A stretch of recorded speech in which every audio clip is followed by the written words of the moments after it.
કોઈ એક પ્રકારની વાનગી બધા જ બાળકોને ભાવે એવું કેવી રીતે બની શકે? બાળક ન ભાવતું ભોજન મમ્મી તો રોટલીની સાથે ટમેટો કેચઅપ લગાવીને બાળકને આપી દે. તમે સમજો કે એની અંદર એવું શું છે કે રોટલી સાથે પણ બાળક ખાઈ જાય છે.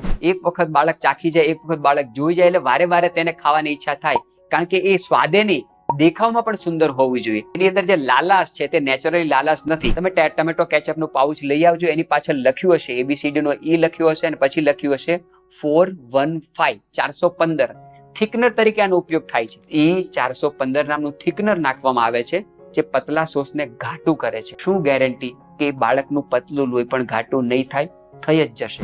ફ્રેન્ચ ફ્રાય થી લઈને ફ્રેન્કી સુધી, સેન્ડવિચ થી લઈને સમોસા સુધી, ભજીયા હોય, વેફર હોય, કુરકુરે હોય, નૂડલ્સ હોય, ચાઉમીન હોય, બર્ગર હોય, પીઝા હોય, સમોસા હોય, બધાની અંદર એક વસ્તુ કોમન વપરાય છે, તે એટલે ટમેટો કેચઅપ, ટમેટાનો સોસ. ટમેટાનો સોસ બાળકોને ખૂબ ભાવે છે અને વર્તમાન સમયની અંદર મોડર્ન મમ્મીઓ બાળક જ્યારે કંઈ પણ ના ખાય ત્યારે ઘરે સડી ગયેલી ફ્રેન્કી બનાવીને સોસની સાથે બાળકોને ખવડાવી દે છે. સોસ બને છે કેવી રીતે, તેની અંદર કેવા કેવા ઘાતક કેમિકલોનો ઉપયોગ કરવામાં આવે છે અને તે તમારા બાળકોના આરોગ્યનું કેટલી હદે સત્યાનાશ કરે છે, આ તમામ પ્રશ્નોના વૈજ્ઞાનિક તથ્યો સાથે જવાબ આપ મેળવશું આજના વિડીયોમાં.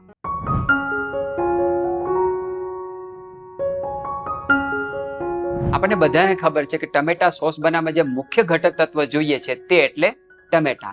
તમને જાણીને આશ્ચર્ય થશે કે બજારની અંદર જ્યારે 1 લીટર ટમેટાની કેચઅપની બોટલ તમે લઈ આવો છો, 1 લીટર ટમેટાનો સોસ લઈ આવો છો, ત્યારે તેની અંદર 28% થી વધારે તો પાણી હોય છે. તેની અંદર 25 થી 38% જેટલી તો ખાંડ હોય છે. બનાવતી વખતે ટમેટાને થોડી માત્રામાં લેવામાં આવે છે, ખૂબ ઊંચા તાપમાને તેને ગરમ કરવામાં આવે છે. હાઈલી ટેમ્પરેચર પર ટમેટા ગરમ થાય છે ત્યારે તેને ક્રશ કરવામાં આવે છે.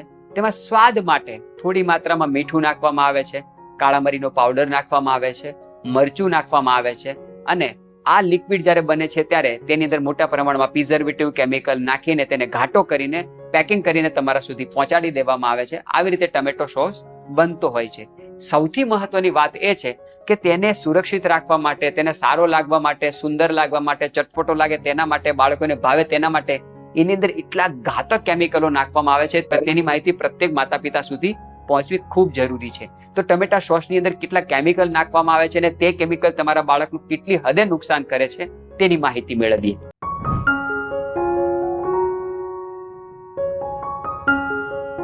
ટમેટો કેચઅપ બને છે ત્યારે તેની અંદર પાણી અને ખાંડ 50% થી પણ વધારે સ્થાન ધરાવે છે. છતાં આ ટમેટો કેચઅપ આપણને ખાટો લાગે, ચટપટો લાગે, એના માટે તેની અંદર એક ઇન્ગ્રેડિયન્ટ નાખવામાં આવે છે, તેને વિનેગર કહેવામાં આવે છે. સાદી ભાષામાં કહીએ તો સરકો. સરકો મુખ્યત્વે રૂપે સફરજનનો બનતો હોય, શેરડીનો બનતો હોય, પરંતુ સફરજનથી બનતો સરકો મોંઘો હોય, એટલા માટે ટમેટો કેચઅપની અંદર મોટાભાગે શેરડીના રસમાંથી બનતો સરકો એની અંદર નાખવામાં આવે છે. તમને જાણીને આશ્ચર્ય થશે, કોઈ પણ પ્રકારનું જે વિનેગર હોય એને ક્યારેય ગરમ કરી શકાય નહીં. એક વખત જો વિનેગરને તમે ગરમ કરો તો હાઈલી કાર્સિનોજેનિક થઈ જાય, આપણા શરીરની અંદર ભયાનક પિત્ત દોષને પેદા કરે, ચામડીની બીમારી લાવે, નાની નાની ઉંમરના બાળકોને પણ સ્કિન ડિઝીઝ લાવવામાં તે ખૂબ મહત્વનું કારણભૂત તત્વ બને છે. આટલેથી યાત્રા અટકતી નથી. પેટમાં ચાંદા કરે, આંતરડામાં ચાંદા કરે અને આવું વારે વારે થવા લાગે ત્યારે અલ્સર થાય ને, અને એ અલ્સર યોગ્ય સમય જ્યારે નિદાન ન થાય ત્યારે નાની ઉંમરે પણ હવે બાળકને લાર્જ ઇન્ટેસ્ટાઇનની અંદર કેન્સરના બનાવો ખૂબ વધવા લાગ્યા છે. તે આ ટમેટોની અંદર વપરાતા વિનેગરની દેન છે. ટમેટો સોસને બનાવતી વખતે તેની અંદર મોટા પ્રમાણમાં સોડિયમ અને શુગરનો ઉપયોગ કરવામાં આવે છે.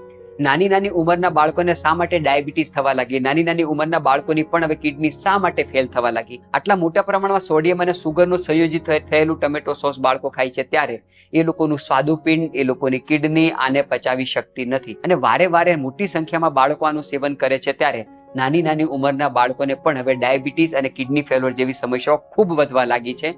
એ ટમેટો કેચઅપની અંદર વપરાતા ઘાતક સોડિયમ અને ખાંડ જેવા ઘાતક તત્વોની દેન છે. તમે ઘરે ટમેટોનો સોસ બનાવજો, આટલો બધો ડાર્ક કલર તમને ક્યારેય પણ જોવા નહીં મળે. બજારમાં વેચાતા ટમેટો સોસ હોય છે એકદમ ડાર્ક કલરના, એકદમ લાલ કલરના, તમને ખાવા ગમે, ખૂબ આકર્ષક લાગે તેવા હોય છે, કારણ કે તેની અંદર આર્ટિફિશિયલ કલર નાખવામાં આવે છે. એક વખત બાળક ચાખી જાય, એક વખત બાળક જોઈ જાય એટલે વારે વારે તેને ખાવાની ઈચ્છા થાય, કારણ કે એ સ્વાદે નહીં, દેખાવમાં પણ સુંદર હોવું જોઈએ. તો એની અંદર જે લાલાશ છે તે નેચરલી લાલાશ નથી. આપણને લાગે કે કશ્મીરી મરચું નાખેલું છે એના કારણે લાલ થતું હોય છે, નહીં. આ બધા કલરોથી બાળકને નાની નાની ઉંમરે પણ કેન્સર જેવી ગંભીર સમસ્યાઓ આવી શકે. જે બધા કલરો મિલીગ્રામની માત્રામાં પણ જો શરીરની અંદર જતા રહે તો આરોગ્યનું સત્યાનાશ કરે છે. અને આ બધા ઘાતક કલરોથી બનેલો સોસ જો વારે વારે બાળક ખાતા રહેશે તો 100% એમને પણ ગંભીર સમસ્યાઓ 100% સર્જાઈ શકે ને સર્જાઈ રહી છે. તેટલા માટે માતા પિતાઓએ ખાસ વિનંતી કે આવા બધા ઘાતક તત્વોથી બનેલા ટમેટો સોસ, ટમેટો કેચઅપથી બાળકોને દૂર રાખવા જોઈએ. બજારમાં વેચાતા ટમેટો સોસની અંદર મોટા પ્રમાણમાં પાણી છે, ત્યારે 1 લીટર જેટલું ટમેટો સોસ લાવો છો ત્યારે તેની અંદર 28% થી પણ વધારે પાણી છે. અને આ પાણીવાળો ટમેટો સોસ ખરાબ ના થઈ જાય, લાંબા સમય સુધી સુરક્ષિત રહે. મહિનાઓ પહેલા બનેલો ટમેટો સોસ જ્યારે પણ તમે ખાઓ ત્યારે તમને તાજો લાગે, સારો લાગે, ટેસ્ટી લાગે, એનો સ્વાદ લાંબા સમય સુધી જળવાઈ રહે. તેટલા માટે મોટા પ્રમાણમાં પ્રિઝર્વેટિવ નાખવામાં આવે છે. આ ટમેટો સોસ તમને ખૂબ સ્વાદિષ્ટ લાગે. એક વખત બાળક ખાધા પછી વારે વારે ડિમાન્ડ કરે અને મોટી માત્રામાં બાળક ખાઈ જાય, એના માટે એની અંદર એક કેમિકલ નાખવામાં આવે, તેને કહેવામાં આવે છે MSG, મોનોસોડિયમ ગ્લુટામેટ. આ કેમિકલ થર્ડ ક્લાસ વસ્તુ સાથે જો મિક્સ કરી દેવામાં આવે, ખાસ કરીને એવી વસ્તુ જે ખાટી છે, ખારી છે, તીખી છે, ચટપટી લાગે છે, એની સ્વાદ વધારવા માટે મોટા પ્રમાણમાં આ કેમિકલ નાખવામાં આવે છે. વર્તમાન સમયની અંદર નાના નાના બાળકો ખૂબ હાઈપર એક્ટિવ થયા છે. વર્તમાન સમયની અંદર નાના નાના બાળકો નાની ઉંમરે ન કરવા જેવા કાર્યો કરવા લાગ્યા છે. બજારમાં વેચાતા ટમેટો સોસની અંદર, કેચઅપની અંદર MSG મોટા પ્રમાણમાં નાખવામાં એટલા માટે આવે છે કે એક વખત બાળક ખાઈ જશે, જે વારે વારે એની ડિમાન્ડ કરશે. આ એક પ્રકારની લત લગાડે છે, એક પ્રકારનું વ્યસન થઈ જાય છે. બાળક બજારની વસ્તુ ખાવા માટે ખૂબ લાલાયિત થઈ જાય, ખૂબ પ્રેરિત થઈ જાય. બાળક ન ભાવતું ભોજન મમ્મી તો રોટલીની સાથે ટમેટો કેચઅપ લગાવીને બાળકને આપી દે. તમે સમજો કે એની અંદર એવું શું છે કે રોટલી સાથે પણ બાળક ખાઈ જાય છે. લોકો એની અંદર શું એવું નાખ્યું છે કે બધા જ બાળકોને ભાવે છે? કોઈ એક પ્રકારની વાનગી બધા જ બાળકોને ભાવે એવું કેવી રીતે બની શકે? કોઈ બાળકને સમોસા ભાવતા હોય, કોઈ બાળકને ભજીયા ભાવતા હોય, કોઈ બાળકને તીખું ભાવતું હોય, કોઈ બાળકને ગળી વસ્તુ ભાવતી હોય, પરંતુ બધા જ બાળકને ટમેટો કેચઅપ ભાવશે, બધા જ બાળકને ટમેટો સોસ ભાવશે, કારણ કે તેની અંદર MSG, મોનોસોડિયમ ગ્લુટામેટ નાખવામાં આવે છે. અને આ એક એવું કેમિકલ છે કે થર્ડ ક્લાસ વસ્તુની અંદર જો નાખવામાં આવે તો એ વસ્તુ પણ ખૂબ સ્વાદિષ્ટ લાગે. એટલે ટમેટો કેચઅપનો જે સ્વાદ આપવાનો જે ગુણ છે, આ MSG ને આભારી છે, જે અનેક પ્રકારની બીમારી નાની ઉંમરના બાળકોને પણ 100% સર્જે છે. માટે તમામ માતા પિતાને વિનંતી કે ઘાતક કેમિકલ વાળા સોસથી બાળકોને દૂર રાખીએ. અને સૌથી છેલ્લે સૌથી ઘાતક કેમિકલ તેની અંદર નાખવામાં આવે છે એ એટલે થિકનર. કોડ લેંગ્વેજમાં તેને E415 E415 ના નામથી પ્રતિભાષિત કરવામાં આવે છે. તમે ટમેટો કેચઅપનું પાઉચ લઈ આવજો, એની પાછળ લખ્યું હશે ABCD નો E લખ્યું હશે અને પછી લખ્યું હશે 415 415. થિકનર તરીકે આનો ઉપયોગ થાય છે. તમે ઘરે ટમેટો સોસ બનાવજો, એ બિલકુલ ઘાટો નહીં થાય, બિલકુલ પતલો થશે. અને બજારમાં વેચાતા કોઈ પણ ટમેટો સોસ તમે જોજો એ ખૂબ ઘાટા હશે. જ્યારે કોઈ પણ બાળક ખાય છે, પતલું સોસ હશે તો એને ખાઈ નહીં શકે. એટલા માટે આ બધા ટમેટો સોસની અંદર થિકનર નાખવામાં આવે છે. ભગવાને આપણું શરીર એટલું સક્ષમ બનાવ્યું છે કે 45 એજની નીચે ક્યારે હૃદયરોગનો હુમલો આવે જ નહીં. પરંતુ વર્તમાન સમયમાં 10-10 વર્ષના બાળકોને પણ હવે હૃદયરોગનો હુમલો આવી આવવા લાગ્યો છે. આ જે થિકનર જે છે એ માત્ર ટમેટો સોસને ઘાટું નથી કરતું, એ તમારા બાળકના માસૂમ શરીરની અંદર રહેલા લોહીને પણ ઘાટું કરે છે. આપણું લોહી ક્યારેય ઘાટું થતું હોતું નથી, કારણ કે સવારથી સાંજ સુધી 24 અવર્સ આ લોહી આપણા શરીરમાં કન્ટિન્યુ ફર્યા કરે છે. મસ્તિષ્કની અંદર જે કઈ રક્તવાહિનીઓ છે તે તો વાળ કરતા પણ પતલી છે. એટલી પતલી રક્તવાહિની અંદર લોહી સારી રીતે ફરી શકે, એટલા માટે ભગવાને આપણા લોહીને પતલું કર્યું છે, ઘાટું નથી કર્યું. આ થિકનર જ્યારે તમે બાળકને ખવડાવો છો ત્યારે બાળકના શરીરની અંદર બેડ કોલેસ્ટ્રોલ પણ વધે છે અને લોહીની થિકનેસ વધવા લાગી છે. લોહીની અંદર જે ચરબીની નાની ગાંઠો થવા લાગી છે. એ વિવિધ પ્રકારના કારણોમાંનું મુખ્ય કારણ એ છે કે બજારમાં વેચાતા ટમેટો સોસની અંદર E415 નામનું થિકનર નાખવામાં આવે છે, જે પતલા સોસને ઘાટું કરે છે. શું ગેરંટી કે બાળકનું પતલું લોહી પણ ઘાટું નહીં થાય?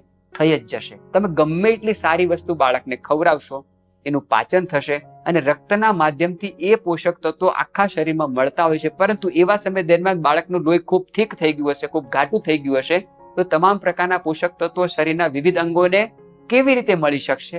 નહીં મળી શકે. તો તમામ માતા પિતાને વિનંતી કે બજારના પડીકાના ચક્કરમાં, ફાસ્ટ ફૂડના ચક્કરમાં, જંક ફૂડના ચક્કરમાં, પેકેટ ફૂડના ચક્કરમાં ન પડીએ. ઘરે જ બનાવેલી વસ્તુ બાળકને ખવડાવીએ. ઘરે સરસ મજાની આંબલી અને ગોળની ચટણી બનાવીને બાળકને ખવડાવીએ.